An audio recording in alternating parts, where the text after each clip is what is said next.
બોલો સ્વામિનારાયણ ભગવાનની જય. પેલી આ છત્રી છે, અહીંયા બહુ મોટો પીપળો હતો, તો પીપળામાં સંખ્યાત ભૂતો રહેતા હતા અને ભગવાન સ્વામિનારાયણ રોજે અહીં સ્નાન કરવા આવે એટલે રોજે એ ભૂતો ભગવાનને પ્રાર્થના કરતા, પ્રભુ અમારો મોક્ષ કરો, અમારો મોક્ષ કરો.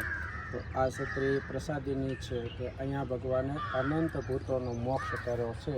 તો એ સ્મૃતિનાર્થે આપણે આરતી કરીશું. જય સદગુરુ સ્વામી પ્રભુ, જય સદગુરુ સ્વામી સહજાનંદ દયાળુ, સહજાનંદ દયાળુ બળવંત બહુ નમિયા અવસર કરુણાનિધિ કરુણા બહુ કીધી વાલ કરુણા બહુ કીધી. મુક્તાનંદ કહે મુક્તિ, મુક્તાનંદ કહે મુક્તિ સુગમ કરી સિદ્ધિ. પ્રભુ જય સદગુરુ સ્વામી. બોલો સ્વામિનારાયણ ઘનશ્યામ મહારાજની જય.